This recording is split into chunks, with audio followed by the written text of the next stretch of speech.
Emily Thompson was 20 years old when her world shattered.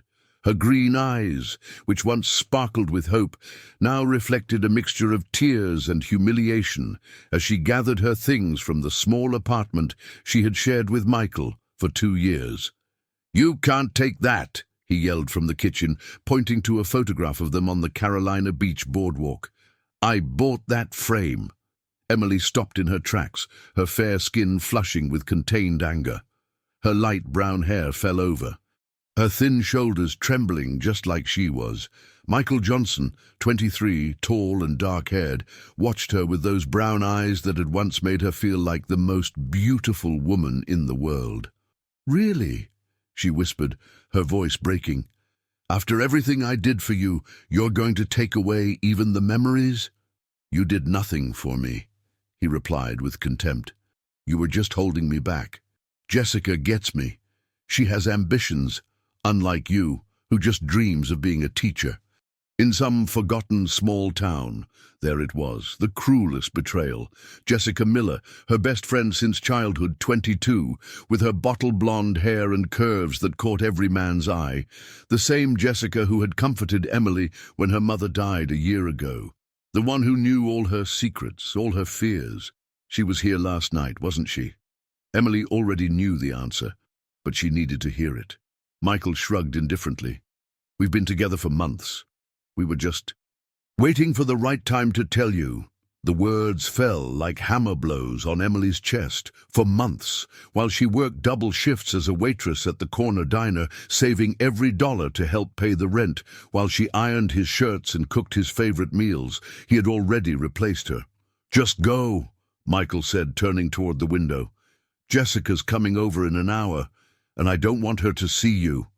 Emily picked up her worn-out duffel bag, the same one she had brought from a small town up the coast when she arrived in Providence full of dreams. Now she was leaving with less than she came with. No job, no friend, no boyfriend, no home. She only had $300 in her wallet and a heart so broken she didn't know if it would ever beat normally again. As she left, she ran into Mrs. Davis, the 60-year-old neighbor who had always treated her like a daughter. "What happened, sweetie?" she asked, noticing the bag and the tears. "I'm leaving, Mrs. Davis. Michael doesn't want me here anymore." The older woman hugged her tightly, her grey hair disheveled with concern. "That boy is a fool. You're worth so much more than he can see." Emily walked through the streets of Providence as the rain began to fall. Each step took her further away from the life she had built, from the plans she had made, from the woman she thought she was. Her canvas shoes were soaked through quickly, but she no longer cared about anything. She stopped in front of a shop window that reflected her image, a thin young woman with dark circles under her eyes, her wet hair stuck to her face. "Who would ever want someone like me?" she thought. Her phone buzzed. It was a text from Jessica. We need to talk. It's not what you think." Emily turned off her phone and kept walking in the rain. She didn't know that 300 miles away in an office in Boston, a 30-year-old man named Ethan Williams was making a decision that would change both of their lives forever. Ethan had just closed the most important contract of his career as an architect. Williams and Associates had just won the project to design an affordable housing complex on the outskirts of the city. It was the dream he had pursued since graduating from college, the project that would give him the opportunity to help families like his own, which had grown up in a working-class neighborhood. But as he reviewed the blueprints in his office, with a view of the Boston skyline, Ethan felt empty. His professional success contrasted with his emotional desert. Tall, with an athletic build, rare blue eyes in his family, and black hair always perfectly styled, he had achieved everything he set out to do, except find someone who loved him for who he really was, not for his bank account. His assistant, Sarah Jenkins, a sharp and ambitious 35-year-old, knocked on the door. "Ethan, your father is here." Henry Williams entered the office. At 58, he was still an Imposing man, though grey had conquered his hair and wrinkles marked his face, weathered by years of hard work. "Son, I'm so proud to see you like this," he said, looking at the plans. "Your mother would be happy to know you're going to build homes for people like us." Ethan smiled, but his father noticed the smile didn't reach his eyes. "What's wrong, kiddo? You should be celebrating." "Dad, I have everything I wanted, but I feel so alone." "Money doesn't hug you back, son. You need to find someone who sees you as the good man you are, not as the successful architect." That night, Ethan walked through Boston's historic center. The lights of the city reflected on the streets, wet from the afternoon rain. He had made a decision. He needed a change, something to get him out of his routine, his comfort zone. The next day, he posted an ad online. "Architect seeks personal assistant for a special project in Boston. Housing and competitive salary offered."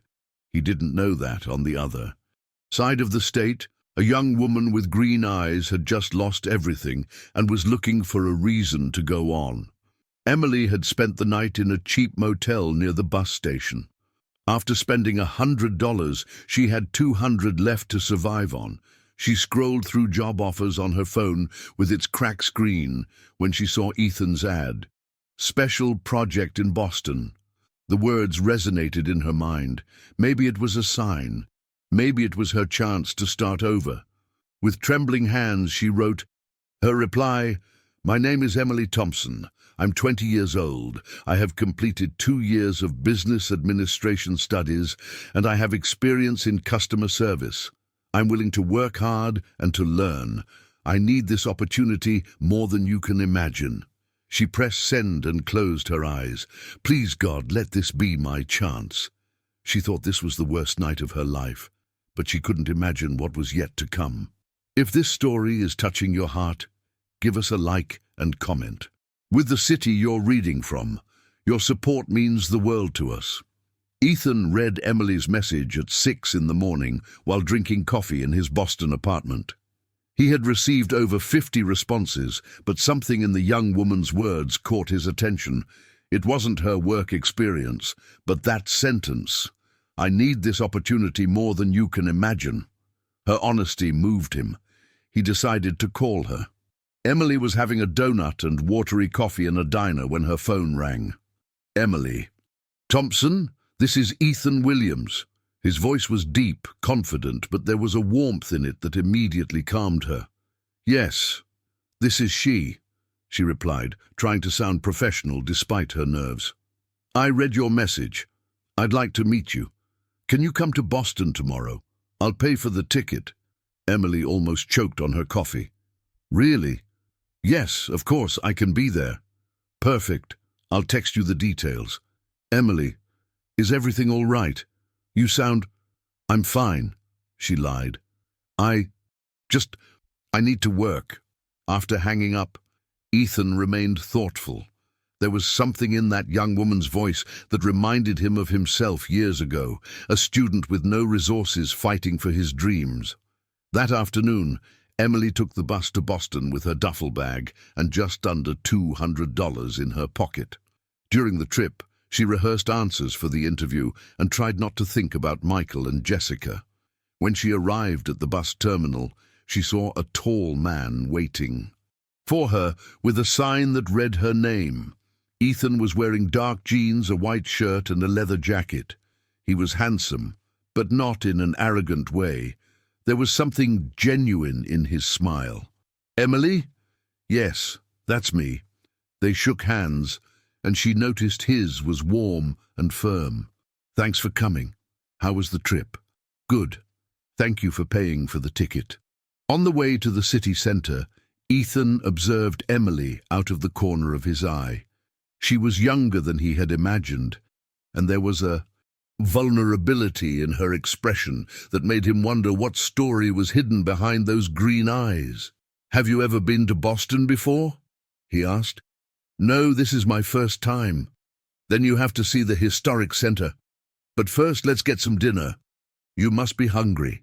He took her to a traditional restaurant in the North End. Emily felt overwhelmed by the charm of the place and Ethan's kindness. He ordered for both of them, noticing she seemed intimidated by the menu. "Tell me about yourself," Ethan said as they waited for their food. "What did you study?" "Business administration, but I didn't finish. I had to leave school when my mom died." "I'm so sorry. How long ago?" "A year ago. Since then I've worked in different places, but nothing permanent." Ethan noticed that Emily didn't mention family, a boyfriend, or friends. There was a loneliness about her that he recognized because he also felt alone despite his success. "What about you?" she asked timidly. "Did you always want to be an architect?" "Since I was a kid. I grew up in a working-class neighborhood here in Boston. My dad is a construction worker, and my mom was a seamstress. When I was little, I used to draw houses on the sidewalk with chalk, imagining what it would be like to live in a nice house." "And now you build nice houses?" "I try to build dignified homes for people like my parents. I believe everyone deserves a beautiful home, no matter how much money they have." Emily smiled for the first time in days. There was something genuine in Ethan that put her at ease. "What's the special project you mentioned?" Ethan turned serious. "I want to create a program to help underprivileged youth finish their studies while they work. I need someone to help me coordinate it, someone who understands what it means to fight for a dream." "Why do you think I could help you?" "Because when I read your message, I felt that you knew what it means to truly need a chance." After dinner, they walked through the historic center. The city lights cast a glow, and the cobblestone streets shone under the gas lamps. Emily felt like she was in a dream. "It's beautiful," she murmured. "Emily, I want to offer you the job. But first, I need you to know that it won't be easy. The project is ambitious and will require a lot of dedication. I'm willing to work hard. Do you have family back home? Anyone waiting for you?" Emily felt a knot in her stomach. She thought of Michael and Jessica, of her empty apartment, of the life she had lost. "No, I don't have anyone waiting for me." Ethan looked at her tenderly. "So, do you accept?" "Yes." That night, Ethan paid for a hotel for her and told her they would start work the next day. Emily lay down on a clean bed for the first time in days, feeling that maybe, just maybe, things could get better. But at 3 in the morning, her phone rang. It was Michael. "Emily, I made a mistake. Jessica isn't like you. Please come back." She hung up without answering, but the message kept her awake for the rest of the night. Should she go back? Should she give Ethan and this new life a chance? The next day, Ethan knocked on her hotel door at 7 in the morning. Emily opened it, her eyes marked with dark circles. "Did you sleep well?" he asked, noticing her expression. "Yes," she lied. "Emily, is there something I should know? If you have doubts about the job." She looked into his blue eyes, saw the sincerity in them, and made a decision that would change her life. "I have no doubts. I'm here to stay." And just as she began to trust, the past returned without warning. 3 weeks later, Emily had found a rhythm in her new life. She worked from 8 in the morning until 6 at night in Ethan's office, coordinating interviews with young people who wanted to enter the scholarship program. She lived in a small apartment that Ethan had helped her find 5 blocks from the office, and for the first time in months, she felt useful and valued. Ethan was a generous and patient boss. He taught her about architecture, took her to visit construction sites, and always asked about her well-being. Emily began to feel something she hadn't experienced before: genuine admiration for a man who used his success to help others. One Friday afternoon, while they were organizing the scholarship files, Ethan received a call that changed his expression. "Sarah, what happened? When? No, that can't be. Yes, I'm on my way." He hung up and put his head in his hands. "What's wrong?" Emily asked, concerned. "My dad had a heart attack. He's in the hospital." "Oh my God! Do you need me to come with you?" "No, thank you. Stay here. Finish reviewing the applications. I'll be back tomorrow." Ethan rushed out, and Emily was left alone in the office. She decided to stay late to get ahead on the work, so Ethan wouldn't have to worry about it when he returned. At 9 o'clock at night, when she finally finished, her phone rang. It was a number she didn't recognize. "Emily? It's Jessica." Emily's heart raced. She had blocked her ex-best friend's number, but Jessica had gotten another phone. "What do you want, Jessica?" "I need to talk to you. I'm in Boston." "What? What do you mean you're in Boston?" "Michael told me you were here. I came because I need to explain everything. I'm in the lobby of your hotel." "I'm not in a hotel and I don't want to see you." "Emily, please. There are things you don't know about Michael, about what really happened." Despite everything, curiosity won out over resentment. Emily gave her the address of her apartment. Half an hour later, Jessica knocked on her door. She looked different, thinner, with dark circles under her eyes, and her bleached blonde hair looked neglected. She was no longer the confident woman who had betrayed Emily. "I can explain everything," Jessica said before Emily could speak. "Fine, talk." They sat in the small living room of the apartment. Jessica looked nervous, wringing her hands. "Michael threatened me," she began. "He had pictures of me, compromising ones. He said if I didn't pretend to be with him, he'd post them online." Emily looked at her in disbelief. "What pictures?" 2 years ago, I was drunk at a party. Some jerk took photos of me without my permission. Michael got them and he blackmailed me." "Why didn't you tell me?" "Because I was scared. And because I knew if I told you, you would confront him and he would carry out his threat." Emily felt the world spin. If it was true, then Michael hadn't just betrayed her. He had abused Jessica as well. "Where is Michael now?" "He disappeared. He left a week ago with all the money I had saved. He left the photos at my place with a note saying if I looked for him, he'd post them anyway." Jessica started to cry. "I lost my best friend for nothing. I lost your trust. I lost my job. I lost everything. And he just left like nothing happened." Emily sat next to Jessica and hugged her. For the first time in weeks, she felt like she was getting her friend back. "Forgive me, Emily. I should have told you the truth from the beginning. I'm sorry, too, for not trusting you. I should have known something was wrong." They spent hours talking, crying, releasing the pain they had been carrying. Jessica told her she had sold everything she had to pay for the bus ticket to Boston, that she had no money to go back home, that she had nowhere to go.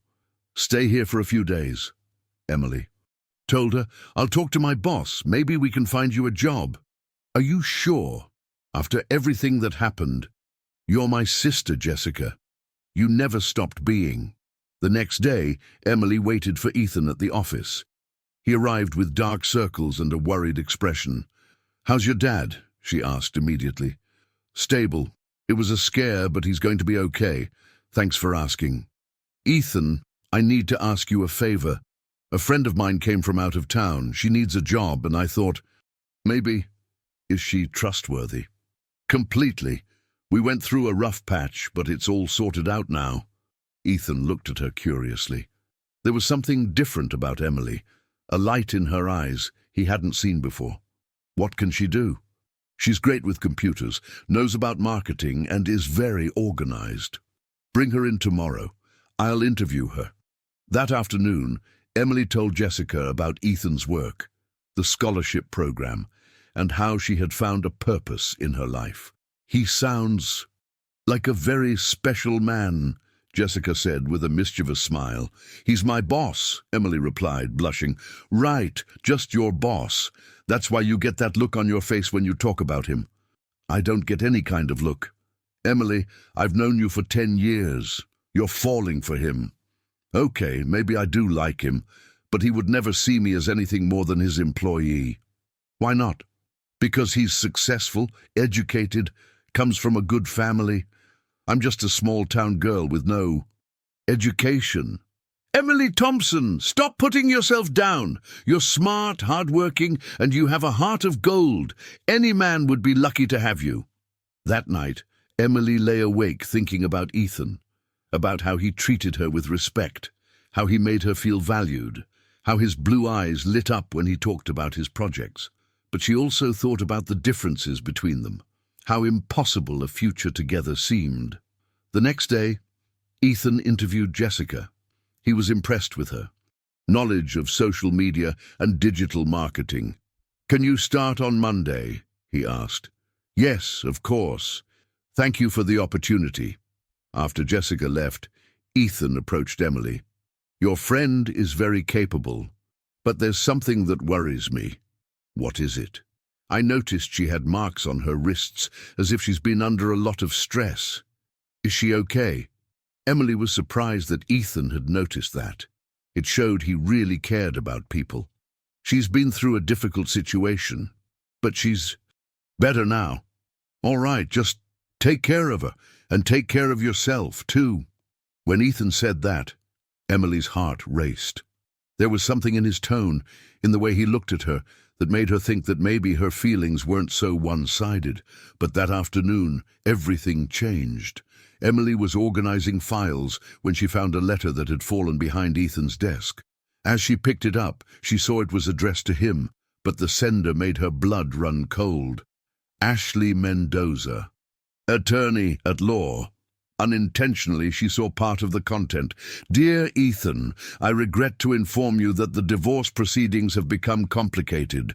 Your wife is requesting—" Emily dropped the letter as if it were on fire. Ethan was married. He had a wife. And she, the idiot, had been falling in love with a man who was unavailable. When Ethan returned from his meeting, he found Emily quiet and distant. "Everything okay?" he asked. "Yes, everything's perfect," she replied without looking at him.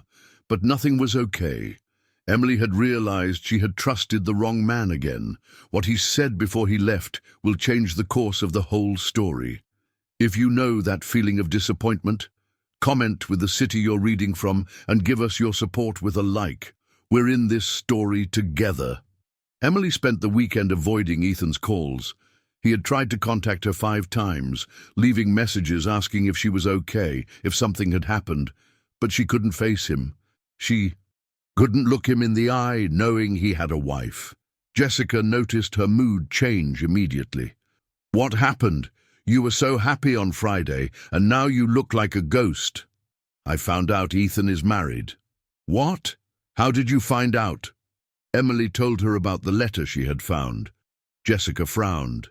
"Emily, don't jump to conclusions. Maybe there's an explanation."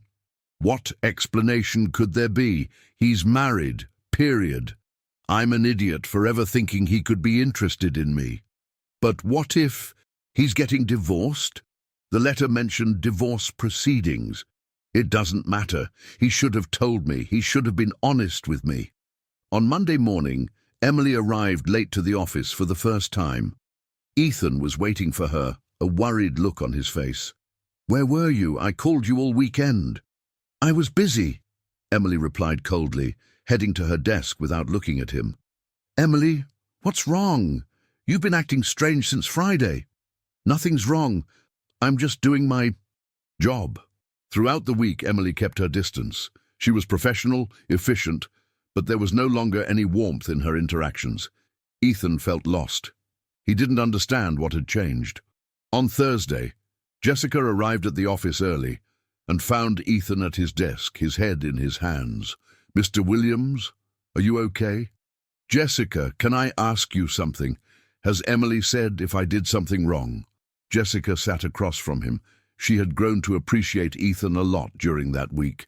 He was a fair boss, a good man, and he was clearly suffering. "Mr. Williams, can I speak honestly?" "Please. Emily is hurt because she found out you're married." Ethan looked at her with surprise. "Married? Who told her that?" "She found a letter from a lawyer about your divorce." Ethan put his head in his hands. "Oh my God, I should have explained everything from the beginning." "So you are married?" "I was married. My wife left me 8 months ago. She left with another man. The divorce papers are taking a long time because she wants half of the company, and I'm fighting it." Jessica felt a wave of relief. "Why haven't you told Emily?" "Because it's painful. Because I'm embarrassed to admit that my wife traded me in for a richer man. Because I didn't want Emily to see me as a failure. Mr. Williams, Emily wouldn't see you like that. But she needs to hear it from you. That afternoon, Ethan waited for Jessica to leave and approached Emily's desk. We need to talk. I'm working. Emily, please look at me. She looked up, and Ethan saw the pain in her green eyes. I know you found the lawyer's letter. Emily stiffened. I have nothing to say about that. But I do. Please sit down. Emily sat, but crossed her arms defensively. I was married for 4 years to Ashley. We got married when I was just starting the company. She was ambitious, smart, and I thought I was in love. Emily listened in silence. For the first few years, everything seemed fine. But when I started to become successful, she changed. She started going out with other men, lying to me, humiliating me. 8 months ago, I came home, and she told me she was leaving for Mauricio Delgado, a businessman worth 3 times as much as me. Ethan paused. It was hard to talk about this. She left me a note that said, "Thanks for the stepping stone. Now I can reach for something better." Emily's heart ached. She saw genuine pain in Ethan's blue eyes. I didn't tell you anything because I'm ashamed of having been so blind, because I didn't want you to see me as a man whose wife left him for someone more successful. Ethan, the divorce proceedings have gotten complicated because she wants to take half of the company. She says she's entitled to it because she supported me during the early years. My lawyers are fighting it. Emily stood up and went to him. Why didn't you tell me this before? Because when I'm with you, I forget all the pain. With you, I feel like the man I want to be, not the failure she made me feel like. You are not a failure, Ethan. You are the kindest man I have ever met. Do you really think so? I think Ashley is an idiot for letting you go. Ethan smiled for the first time in days. Emily, there's something else I need to tell you. What? These last few months with you have been the best of my life. You've brought light back into my days, and I've fallen in love with you. Emily felt the world stand still. What did you say? That I love you. I know I'm older than you. I know I have a complicated past. I know I might not be what you need, but... Emily silenced him by placing a finger on his lips. Do you know what I think? What? That Ashley lost the best man in the world, and that I'm the luckiest for finding you. Ethan took her hands. Does this mean... It means I've fallen in love with you too. Since the first day, even though I didn't want to admit it. They looked at each other in silence for a moment, and then Ethan kissed her tenderly. It was Emily's first kiss, born of true love, not of need or desperation. When they parted, Emily had tears in her eyes. What's wrong? Ethan asked, worried. It's just, I never thought someone like you could love me. Someone like me? Successful, educated, kind. I'm just a small-town girl with no education. Ethan took her face in his hands. Emily Thompson, you are the most intelligent, hard-working, and beautiful woman I have ever met. You have a heart of gold. And a strength that inspires me every day. Never, ever put yourself down again. That night, Ethan took her to dinner at the nicest restaurant in Boston.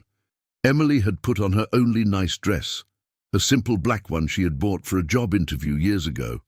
You look beautiful, Ethan said when he saw her.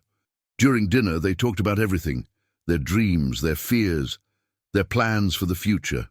Ethan told her about his humble childhood, about how he had worked since he was 14 to help his family. My mom died when I was 25, he told her.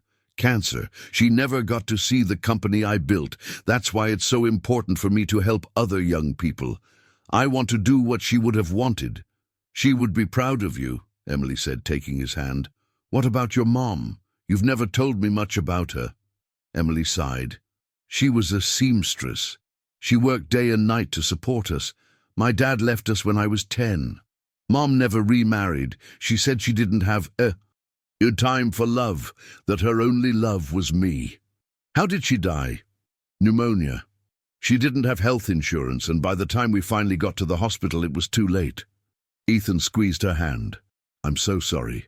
Before she died, she made me promise that I would find someone who truly loved me, that I wouldn't settle for less than I deserved. And do you think I've fulfilled that promise? Emily looked into the blue eyes she knew so well. I think you loved me before I knew I deserved to be loved. After dinner, they walked through the historic center, holding hands. The city was lit up, and the streets had that magical charm that only Boston could offer. Ethan, what's going to happen with us? What do you want to happen? I want this to be real. I want to build something with you. Then let's build it. Together. They stopped in front of a fountain in the middle of a square. Ethan took her hands. Emily, I know we've only known each other for a few months. I know everything. It has been very fast, but I want you to know that my intentions with you are serious. Very serious. How serious? Serious enough to ask you that when my divorce is final, you consider the possibility of marrying me. Emily felt her legs tremble. Are you serious? I've never been more serious in my life. Ethan, yes. Yes, what? Yes, when your divorce is final, yes, I want to marry you. Ethan lifted her into his arms and spun her around as she laughed. The few passers-by in the square smiled at the sight of such a happy couple. But as they kissed under the Boston stars, neither of them knew that a few hours away, Michael Johnson had just discovered where Emily was and had decided to come for her. The happiness they had found was about to be put to the test. Can you love someone who broke your soul? The answer is just a step away. 2 months later, Emily's life had taken a turn she never imagined. She was no longer just Ethan's assistant. She had become his right hand in the scholarship program, and more importantly, the woman who had brought joy back into his life. Ethan's divorce was progressing slowly, but his lawyers were optimistic. Ashley had accepted a smaller settlement in exchange for expediting the process. Everything seemed to be heading towards a perfect future. One Friday afternoon, Emily was in the office reviewing applications from new scholarship candidates when a special delivery arrived. It was an envelope addressed to her with no return address. Opening it, she found photographs that made her freeze. They were images of her and Ethan kissing, hugging, entering and leaving his apartment. On the last photo, there was a handwritten note. What a beautiful couple. It would be a shame if Mr. Williams knew the truth about you. With trembling hands, Emily turned the note over. On the other side was written, I'll be waiting for you at the Thinking Cup Cafe at 7 p.m. Come alone. Me, Michael. Somehow, he had found her. Emily tucked the photos into her bag and tried to focus on work, but she couldn't. What truth did Michael know about her? What did he want? At 6:30, she told Ethan she had a doctor's appointment and left. He noticed she looked nervous. Are you okay? Do you want me to come with you? No, it's nothing serious. I'll be back in a couple of hours. The cafe was in the historic center. Emily arrived on time and saw Michael sitting at a table in the back. He had changed. He was thinner, looked disheveled, and had dark circles under his eyes. Hello, Emily, he said with a smile that didn't reach his eyes. What do you want, Michael? Sit down. We have a lot to talk about. Emily sat down but kept her distance. How did you find me? It wasn't hard. Jessica isn't as smart as she thinks. Her social media is full of pictures of Boston. It was just a matter of looking. Fine, you found me. What do you want? Michael leaned forward. I want you to come back to me. Emily almost laughed. Are you crazy? After everything you did to me, you think I'm going to come back to you? Ah, but I know something your rich little boyfriend doesn't. What are you talking about? Michael took out his phone and showed her a photograph. It was Emily, 17 years old, in a hospital bed. She looked so young, so scared. Remember this? Michael asked maliciously. Emily felt her breath catch. It was the photograph from when she had been hospitalized for an accidental overdose 3 years ago. She had taken painkillers after her high school boyfriend had hit her, not knowing she shouldn't mix them with alcohol. She had almost died. Where did you get that photo? Your medical records aren't as private as you think. What do you think your perfect architect will say when he finds out his girlfriend is an addict? I am not an addict. It was an accident. You know that perfectly well. Oh, really? And what about this? Michael showed her another photo. Emily at 18, leaving a rehabilitation clinic. I also have the medical reports, Michael continued. 3 months of treatment for severe anxiety and depression with self-destructive tendencies. Does that sound like a stable woman to you? Emily felt tears threatening to fall. She had worked for years in therapy to overcome that dark period of her life. No one knew about it, not even Jessica. What do you want? She whispered. I already told you, for you to come back to me. Let's finish what we started. Never. I'd rather you tell Ethan everything. Really? Are you willing to risk your perfect relationship? Michael leaned closer to her. Think about it, Emily. He's a respectable family man, a successful businessman. Do you think he wants to be with a woman who's been in rehab? Do you think he would trust you to start a family? Ethan isn't like you. He loves me. Love ends when the truth comes out. And I have all the truth about you. Michael pulled out a thicker envelope. Here, I have copies of all your medical records, photographs from the clinic, reports from psychiatrists. I also have the police report from when you were arrested for disturbing the peace. Emily had forgotten about that incident. At 19, during an anxiety crisis, she'd had a panic attack on the street and the police had detained her thinking she was on drugs. Michael, please. You have until Sunday to decide. Either you come back to me or on Monday morning your little boyfriend is going to receive a very interesting package at his office. Michael stood up and left money on the table. Oh, and Emily, if you try to warn him or tell him anything, the photos go straight to the internet. Can you imagine what the media will say about the respectable architect Ethan Williams dating an ex-addict? Emily was left alone in the cafe, trembling. Her entire perfect world had collapsed in 30 minutes. She returned home in a state of shock. Jessica was waiting for her with dinner ready. How was the... Oh, doctor, you look pale. I'm fine, just tired. That night, Emily didn't sleep. She spent it staring at the ceiling, thinking about her options. She could tell Ethan everything and risk losing him. Or she could go back to Michael to protect the man she loved.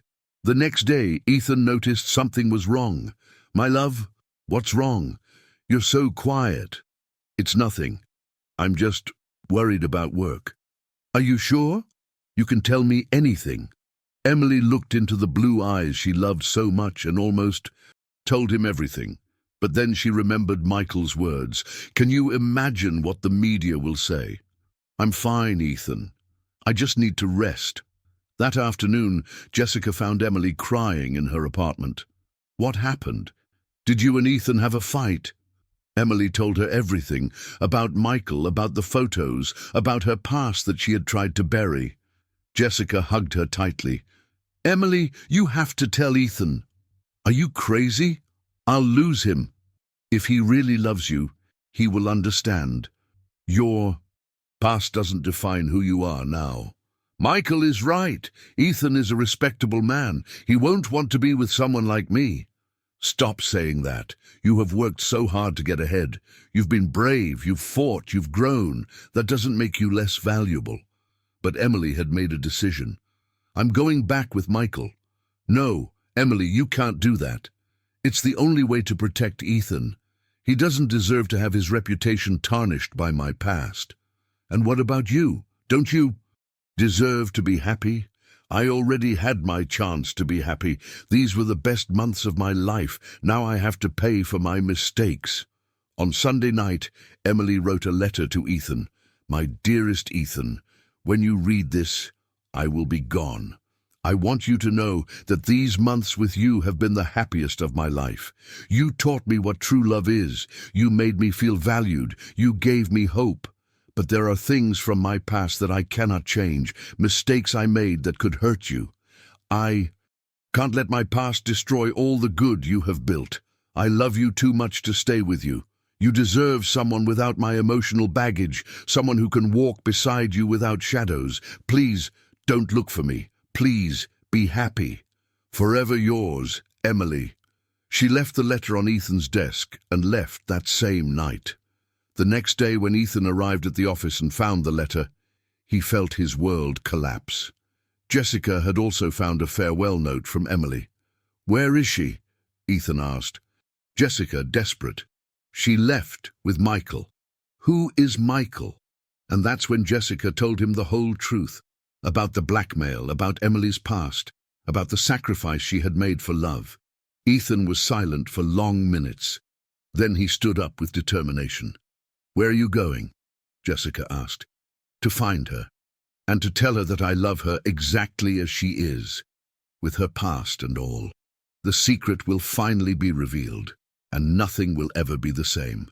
If you believe in the power of true love, comment with the city you're reading from and like this story. Your support gives us the strength to continue."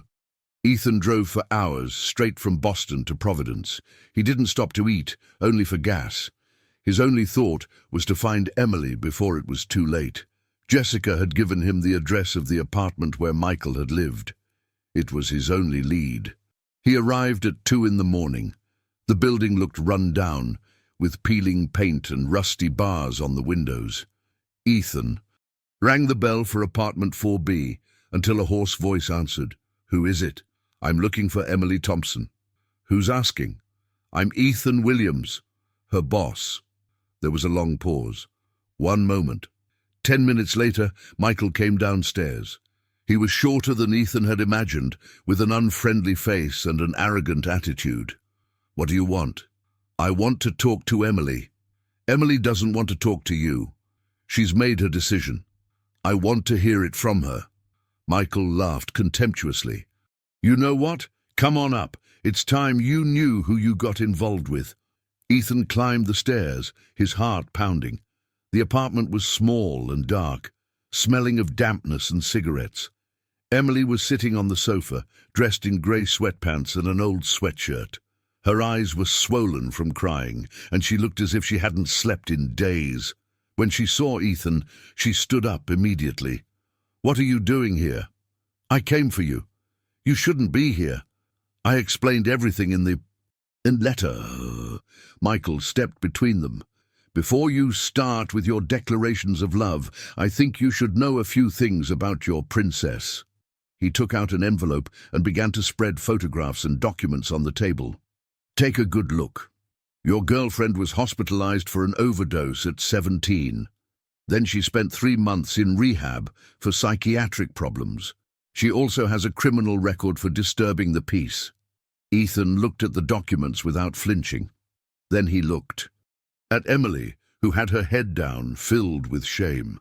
"Is that all?" Ethan asked. Michael was surprised. "What do you mean, is that all? Don't you get it? Your girlfriend is an ex-addict with mental problems." Ethan approached Emily and gently lifted her chin. "Look at me," he said softly. Emily lifted her green eyes, filled with tears. "Is all of this true?" Ethan asked her. "Yes," she whispered. "That's why I left. I didn't want my past to hurt you." Ethan took her hands. "Emily, do you think I care about what you did when you were 17? You should care. I'm a damaged woman." "No," Ethan said firmly. "You are a woman who overcame terrible difficulties and came out on top. You are a survivor." Michael intervened angrily. "Are you crazy? Do you really want to be with someone like this?" Ethan turned to Michael with a look that could have melted steel. "You know what? You're right. I am crazy. I'm crazy in love with a woman who is 1,000 times a better person than you. A woman who preferred to sacrifice her own happiness rather than hurt me. A woman who has shown more courage and strength in her 20 years than you have in your entire miserable life." She's a psycho. She was in a psych ward. And you are a blackmailer who preys on vulnerable women. Which of the two of us is really dangerous? Ethan turned back to Emily. My love, listen to me carefully. Your past does not define your future. The mistakes you made when you were a traumatized teenager do not change.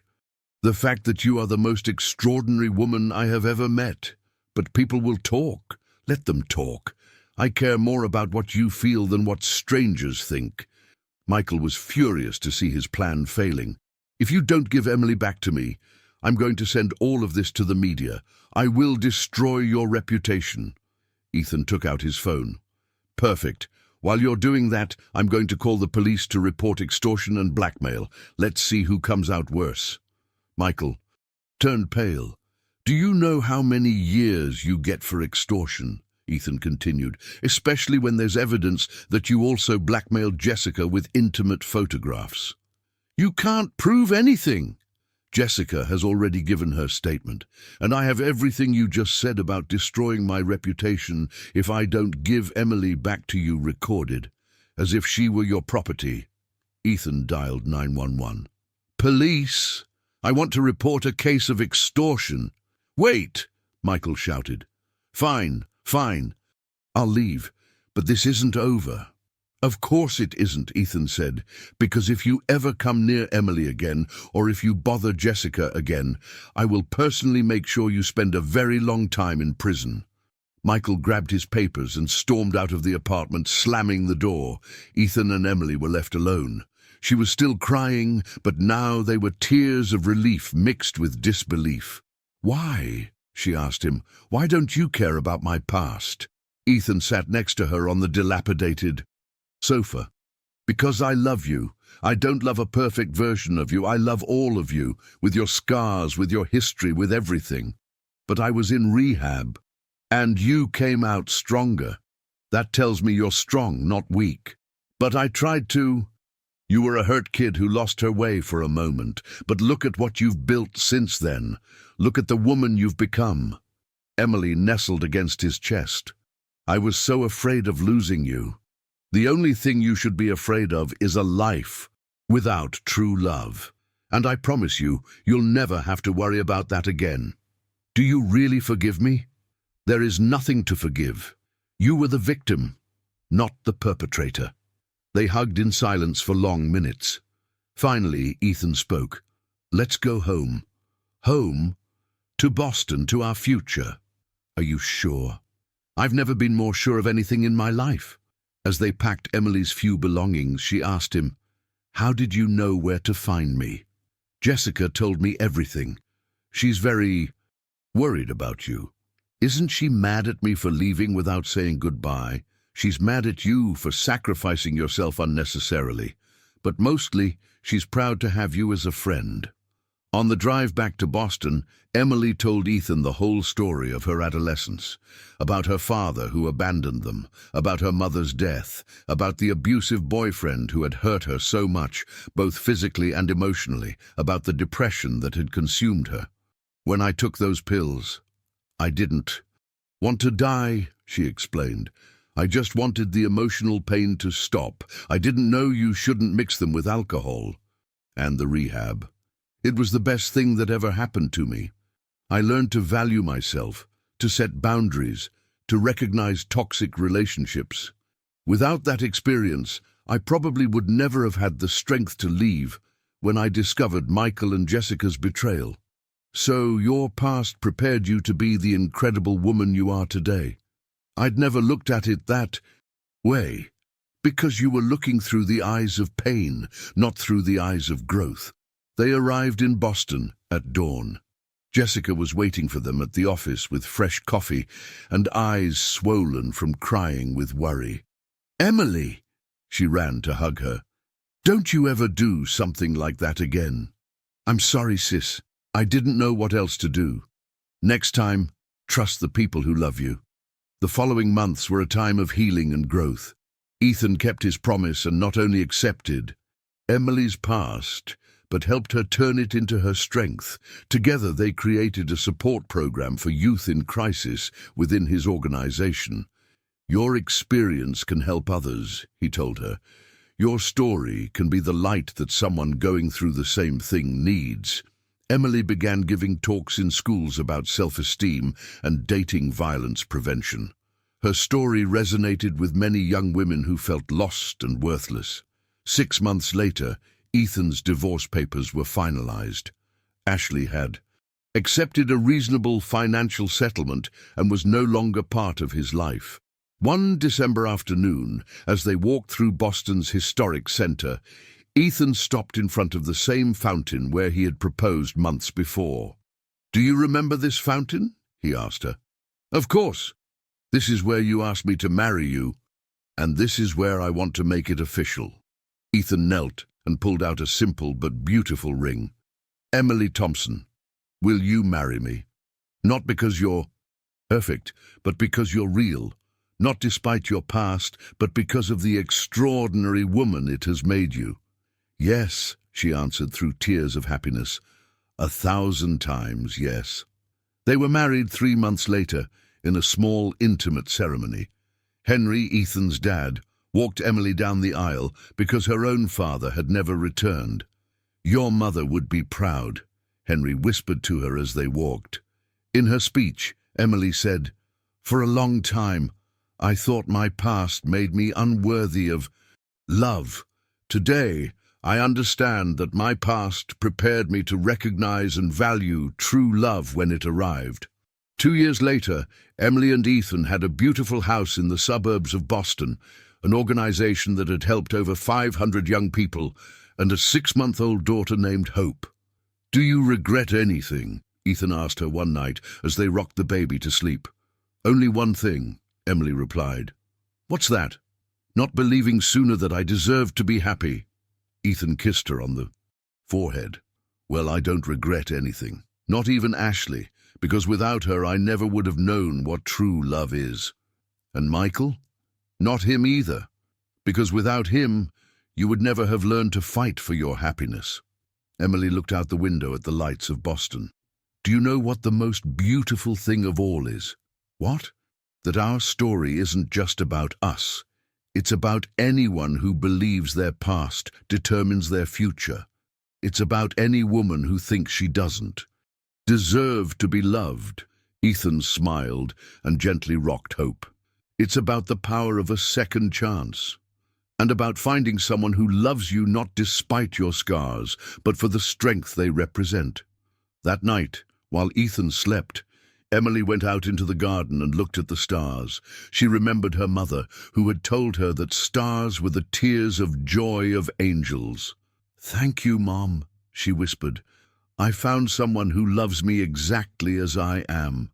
And at that moment, she felt a warm breeze caress her face, as if it were her mother's blessing from heaven. 5 years later, the Williams-Thompson Foundation had grown to become one of the most important organizations in the country for supporting youth in crisis. Emily had finished her degree in psychology and specialized in adolescent therapy. Michael never bothered them again. According to what Jessica heard, he had moved to another state after a restraining order prohibited him from approaching them. Ashley, Ethan's ex-wife, had married the businessman she had left him for, but according to the gossip that reached them, she wasn't happy. Money, after all, couldn't buy love. Jessica had found love with Charles, an elementary school teacher who valued her intelligence and her heart. They had married the previous year and were expecting their first child. One afternoon, while Emily was giving a talk at a high school, a 17-year-old girl approached her after the conference. "Ms. Thompson, can I ask you a question?" "Of course, go ahead. I've been through some hard things too. My boyfriend hits me, and sometimes I think I deserve to be treated like that."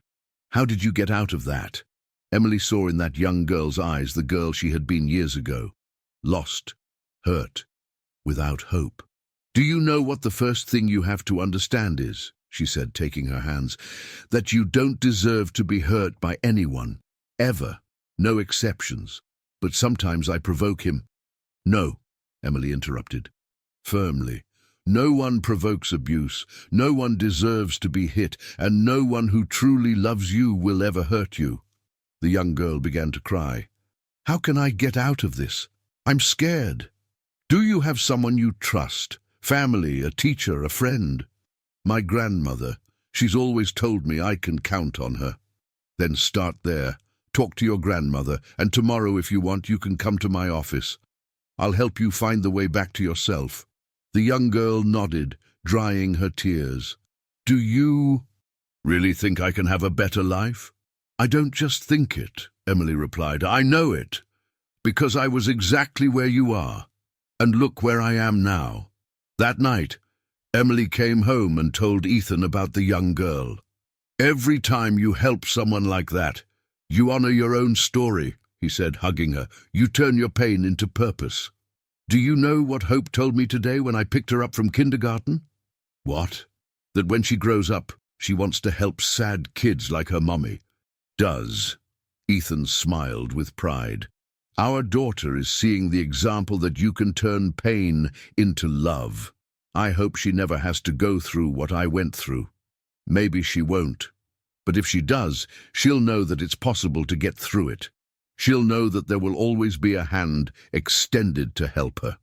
10 years after the day Emily had arrived in Boston with a duffel bag and a broken heart, she was standing in the same auditorium where Ethan had given his first conference on social architecture.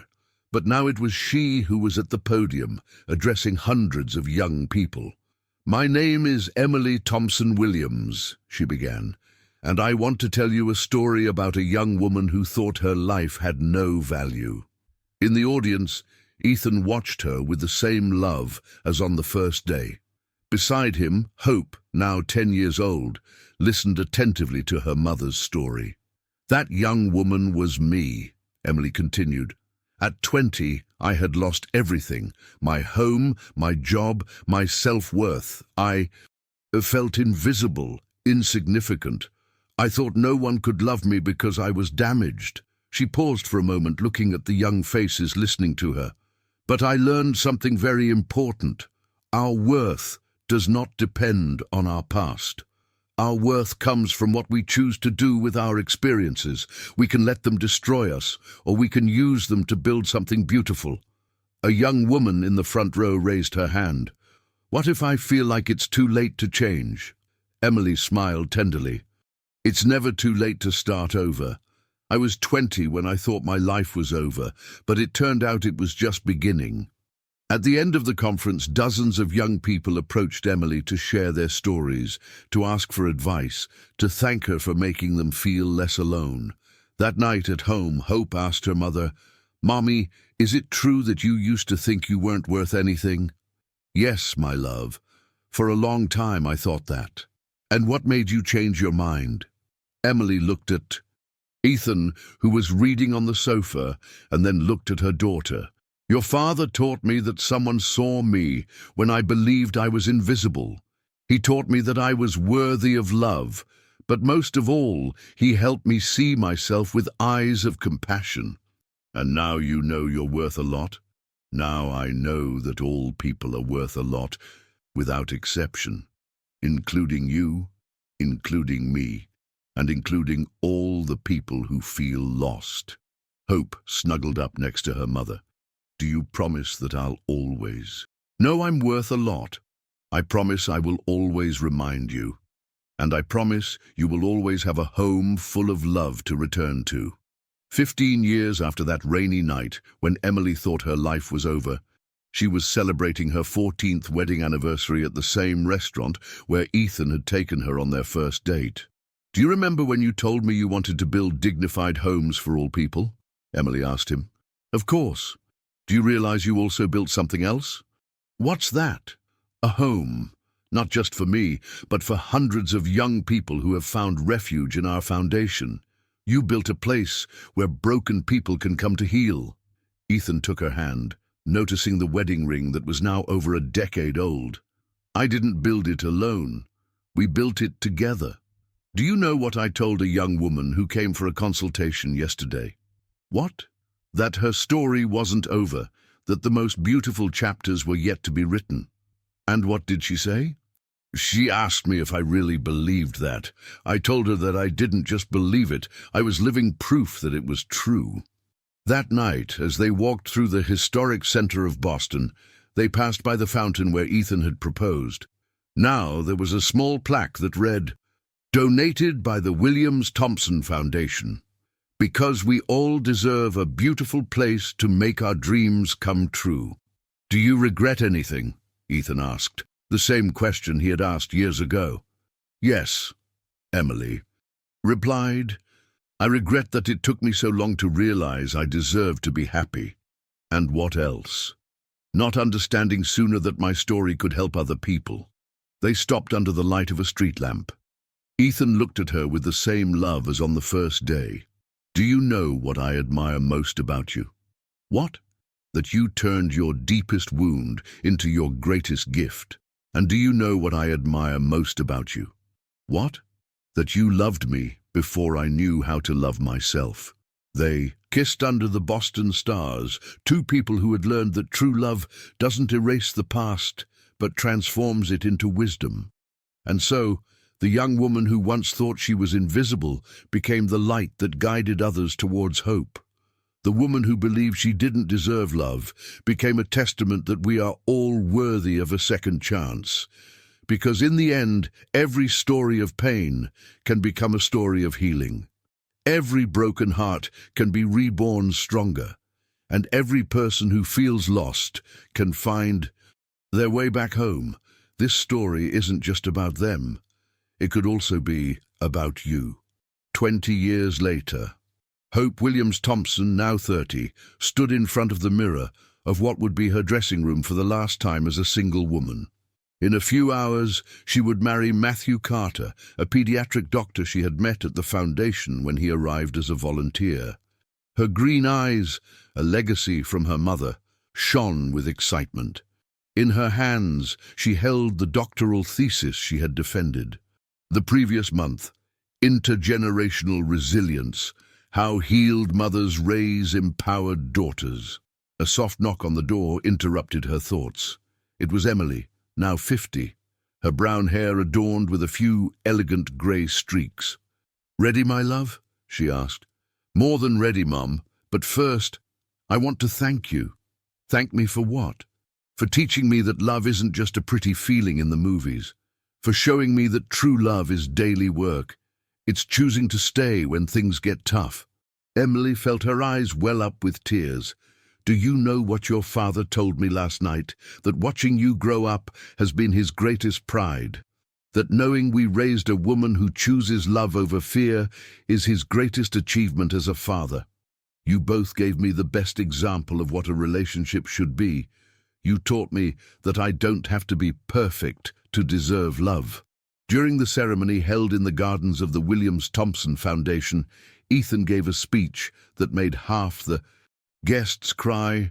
"When I met Emily 30 years ago, I thought I was helping a young woman who needed a job. I didn't know I was meeting the woman who would teach me the true meaning of love, and who would become my partner in the most important mission of our lives, to show that everyone deserves a second chance." 6 months later, Hope was 6 months pregnant with her first child with Matthew. They had decided to name him Ethan in honor of his grandfather. One afternoon, while organizing the baby's room, she found a box her mother had given her years ago with the instruction to open only when you are expecting your first child.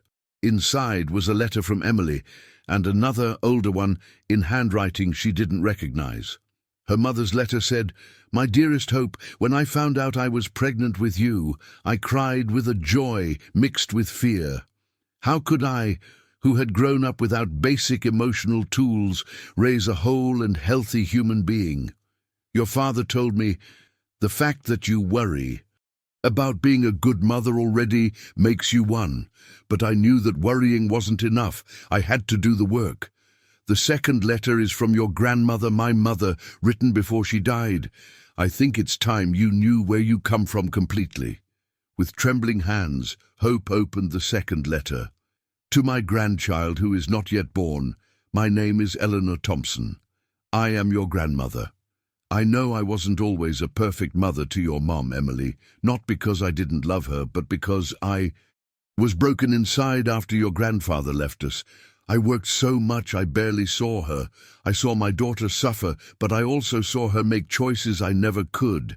I saw her seek help when I never knew you could ask for it. Little baby, you are going to grow up in a family that broke a chain of pain that went back for generations. You will have a mother who loves herself enough to love you well. Give your mom all my love. Tell her she broke all the chains I couldn't break, with all the love. I didn't know how to give in life, your grandmother, Eleanor. Hope finished reading with tears streaming down her face. She placed her hands on her belly. Did you hear that, little Ethan? You come from a line of strong women. Your grandmother Eleanor loved enough for your mom, Emily, to heal, and I am going to love you with all the healed love of 3 generations. 1 year later, Ethan Carter was born on a spring dawn. He was a calm baby with his mother's green eyes. When Emily held her grandson for the first time, she felt a circle that had begun decades ago close. Hello, little Ethan. I'm here to tell you that you come from a family of survivors who became healers. Grandpa Ethan was on the other side of the bed, tears in his eyes. This baby will never doubt that he is loved. He will never question his worth. He will grow up knowing he is valuable simply for existing. Do you know what's most beautiful? Commented Hope. This baby is going to grow up with 4 adults who have done the emotional work. He'll have a grandfather who healed from betrayal, a grandmother who transformed her trauma into purpose, a father dedicated to caring for children, and a mother who studied how to break cycles of trauma. 5 years later, Hope had completed a postdoctoral fellowship at Harvard, specializing in intergenerational trauma. Her research showed that children of mothers who had completed healing processes were 85% less likely to develop anxiety disorders. She had returned to expand the Williams-Thompson Foundation, now with international programs helping refugee families. Little Ethan, now 5, already showed a natural empathy. At the foundation, he was known as the official hug assistant. A 17-year-old girl told Emily, "Your grandson reminds me that there is innocence and goodness in the world. When everything feels dark, he reminds me there is light." 10 years later, Ethan was 15 and had started asking questions about the family history. Hope had decided to tell him the truth in an age-appropriate way. "Do you know why Grandma helps so many people?" she asked him one day. "Because she's very good?" "Yes, but also because when she was young she sometimes felt very sad and alone. She learned something important, that when we are confused we can ask for help, and when we are helped we want to help others too." Ethan watched his grandmother work with a group of young people. He saw how she listened to them, how she comforted them, how she gave them hugs. "Grandma, can I help you help the sad people? How do you want to help, my love?" "I can give them hugs. Hugs make people feel better." 8 years later, Ethan was 23 and had just graduated with honors in psychology. He had decided to specialize in working with adolescents. The night before his graduation, he had a deep conversation with his family. "I want to thank you for not raising me in secrecy, for telling me the truth about our family history since I was little." "Why is that important to you?" asked Matthew. "Because many of my friends have discovered traumatic things about their families. But I always knew that my grandmother had gone through difficult times, that she had sought help, that she had healed." "And how do you feel knowing that?" asked Grandpa Ethan.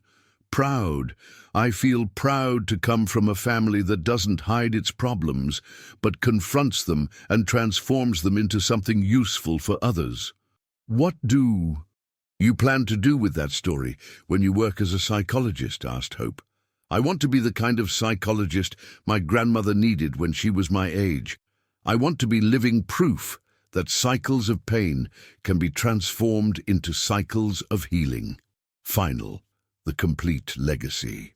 35 years after that rainy night when Emily Thompson thought her life was over, she was sitting in the main auditorium of a major university, receiving an honorary doctorate in social psychology. In the front row were Ethan, now in his mid-60s, Hope, Matthew, and their grandson Ethan, 23, who had just graduated with honors. In her acceptance speech, Emily said, "When I was 20, I came to this state with a duffel bag and a heart so broken I didn't know if it could ever beat normally again. I thought my story was over. I didn't know it was just beginning." She paused, looking at the audience of over 1,000 people. "Today I understand that my story was never just about me. It was about proving that no human being is too broken to be repaired. It was about breaking generational chains of pain and replacing them with chains of healing. The Williams-Thompson Foundation has helped over 25,000 young people and families. But my greatest achievement is in the front row. A grandson who has never doubted his worth, who grew up knowing he was unconditionally loved, and who now dedicates his life to helping other young people. If my story teaches you anything, let it be this: it is never too late to change the course of your story. You are never too broken to be loved, and your wounds can become your greatest gift to the world." At the end of the ceremony, a 20-year-old young woman approached Emily. "Dr. Thompson Williams, I'm the same age you were when you started over. I'm going through a very difficult situation. Do you think I can change my story too?" Emily looked into those eyes full of pain and saw the young woman she had been so many years. "Ego, you know what? Your story isn't over. The most beautiful chapters are yet to be written." And so the cycle continued. A new young woman, a new opportunity for transformation, a new story of love being reborn from pain. Emily Thompson's story was living proof that it is always possible to start again. And somewhere in heaven, a seamstress named Eleanor smiled, knowing that her imperfect love had planted a seed that had grown into a tree that gave shelter to thousands. The broken heart had become a reborn soul, and the reborn soul had become a light for other broken hearts. This story isn't just about them. It could also be about you. If this story touched your heart, if you identified with Emily, with Ethan, or with any of the characters, remember this: your story isn't over either. The most beautiful chapters are yet to be written. Subscribe to the channel for more stories that go straight to the heart. Comment what you thought of this story and tell us which city you're reading from. Do you have any suggestions for new stories? Share them with us. Because in the end, we all deserve a love story, starting with the love story with ourselves.